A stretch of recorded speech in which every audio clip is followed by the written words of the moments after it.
Box office దగ్గర 3 నెలల అన్సీజన్ కి ప్రభాస్ కల్కి మూవీ ఎండ్ కార్డ్ వేసి టాలీవుడ్ తరపునే కాకుండా ఈ ఇయర్ ఇండియా తరపున కూడా బిగ్గెస్ట్ హిట్ ను సొంతం చేసుకుని మాస్ రచ్చ చేసింది. కల్కి విజయం తర్వాత తిరిగి టాలీవుడ్ ఊపిరి పీల్చుకోగా ఇప్పుడు కల్కి వచ్చిన 3 వారాల తర్వాత టాలీవుడ్ నుండి వరుసపెట్టి సినిమాలు రిలీజ్ కి సిద్ధమవుతూ ఉన్నాయి. ఈ వారంలో ఆడియన్స్ ముందుకు ప్రియదర్శి, నభా నటేష్ల కాంబినేషన్ లో రూపొందిన లేటెస్ట్ మూవీ డార్లింగ్ రిలీజ్ కి సిద్ధమవుతూ ఉంది. ట్రైలర్ తోనే బాగా ఆకట్టుకున్న ఈ సినిమా డీసెంట్ కామెడీ ఎంటర్టైనర్ అనిపిస్తూ ఉండగా ఆడియన్స్ కు నచ్చే అవకాశం కనిపిస్తూ ఉన్న ఈ సినిమాను గ్రాండ్ గా రిలీజ్ చేయాలని మేకర్స్ సిద్ధం చేస్తూ ఉన్నారు.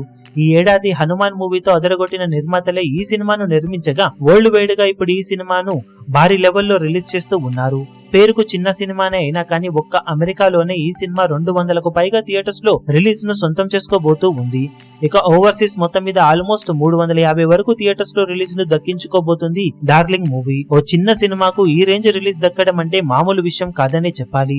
హనుమాన్ మూవీతో ఈ ఏడాది one of the biggest profits ను సొంతం చేసుకున్న నిర్మాతలు ఈ సినిమాతో మరోసారి తమ లక్ ను పరీక్షించుకోబోతూ ఉండగా కల్కి హవాను తట్టుకొని ఆల్రెడీ 3 వారాల తర్వాత బాక్సాఫీస్ దగ్గర మరో డీసెంట్ రిలీజ్ ను సొంతం చేసుకోబోతున్న డార్లింగ్ మూవీ మినిమం ఇంపాక్ట్ ను చూపించిన కలెక్షన్ల పరంగా వీకెండ్ లోనే సేఫ్ అయ్యే అవకాశాలు ఉంటాయి. సినిమా కనుక పాజిటివ్ టాక్ వస్తే డీసెంట్ వసూలను సొంతం చేసుకునే అవకాశం ఎంతైనా ఉంది.